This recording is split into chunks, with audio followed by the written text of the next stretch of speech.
இந்திய உளவுத்துறை ஏஜென்ட்டுகள் பாகிஸ்தானில் நம் இயக்கத்தைச் சேர்ந்த 30க்கும் அதிகமானவர்களை கொண்டுட்டாங்க. அதேபோல் காஷ்மீரிலும் நம்மை அமைதியாகவும் நிம்மதியாகவும் இயங்க இந்திய உளவு அமைப்பினர் அனுமதிக்காமல் உள்ளனர்.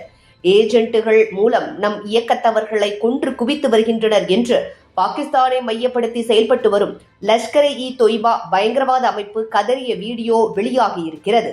இந்தியாவின் எதிரிகளை அவர்களின் சொந்த மண்ணிலேயே அச்சுறுத்தும் அளவுக்கு நம் நாட்டின் உளவுத்துறை காய் நகர்த்தி வருகிறது. கடந்த 1980களில் சோவியத் ஆப்கான் போர்க்காலத்தில் உருவாகி பின்னர் இந்தியாவை மட்டுமே இலக்காக கொண்டு செயல்பட்டு வந்த லஷ்கர்-இ-தொய்பா போன்ற கொடூர பயங்கரவாத அமைப்புகள் இன்று பாகிஸ்தானுக்குள்ளேயே பாதுகாப்பற்ற சூழலை உணர்ந்து அலறி துடிக்கும் நிலை உருவாகியிருக்கிறது. மும்பை தாக்குதல் உள்ளிட்ட பல கொடூரமான சம்பவங்களுக்கு காரணமான இந்த பயங்கரவாத இயக்கம் பாகிஸ்தான் உளவு அமைப்பான ISIயின் முழு ஆதரவோடும் நிதி உதவியோடும் இயங்கி வந்ததை உலகம் அறியும். அமெரிக்கா, ஐக்கிய நாடுகள் சபை என சர்வதேச சமூகத்தால் தடை செய்யப்பட்ட இந்த அமைப்பின் தலைவர்கள் இத்தனை காலம் பாகிஸ்தான் நகரங்களில் சுதந்திரமாக சுற்றித் திரிந்தனர். ஆனால் சமீபத்தில் வெளியாகி இருக்கும் ஒரு வீடியோவில் லஷ்கர்-இ-தொய்பா அமைப்பைச் சேர்ந்த ரிஸ்வான் ஹனீஃப் என்பவன் தனது ஆதரவாளர்கள் மத்தியில் பேசியுள்ள புலம்பல்கள் பாகிஸ்தானில் உள்ள பயங்கரவாதிகளின் தற்போதைய அலறல் நிலையை அப்பட்டமாக தோல்வியுறுத்தி காட்டியிருக்கிறது.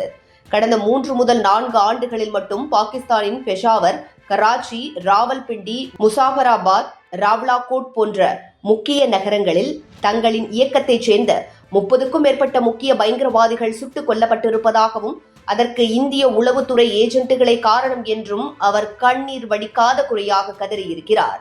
அது மட்டுமின்றி காஷ்மீரிலும் தங்களை நிம்மதியாகவும் அமைதியாகவும் இயங்க விடாமல் இந்திய பாதுகாப்பு படைகளும் உளவு அமைப்புகளும் தொடர்ந்து வேட்டையாடி வருவதாகவும் பிற மதத்தினருக்கு எதிராக வெறுப்பை உமிழும் தனது பழைய பாணியிலேயே அவன் புலம்பியிருக்கிறார். பாகிஸ்தானில் தங்களுக்கு பாதுகாப்பாக கருதப்பட்ட பகுதியிலேயே தங்களின் கூட்டாளிகள் வரிசையாக தீர்த்து கட்டப்படுவதை பார்த்து எல்லை கடந்து வந்து தூக்கும் புதிய இந்தியாவின் அதிரடி வியூகத்தை நினைத்து பயங்கரவாதிகள் அஞ்சி நடுங்கி போய் உள்ளனர். பாகிஸ்தான் அரசு இந்த தாக்குதல்களுக்கு இந்தியாவின் மீது குற்றஞ்சாட்டினாலும் அதை இந்தியா வழக்கம் போல திட்டவட்டமாக மறுத்து வருகிறது. எது எப்படியோ இந்திய மண்ணில் அப்பாவி மக்களின் ரத்தத்தை சிந்திய பயங்கரவாதிகளுக்கு பாகிஸ்தானின் பாதுகாப்பான வீடுகளும் இனி புகலிடமும் இல்லை என்பதை இந்த கதறல் வீடியோ உலகிற்கு உரக்கச் சொல்லி இருக்கிறது. இதற்கு முக்கிய காரணம் பிரதமர் நரேந்திர மோடி அவர்கள்.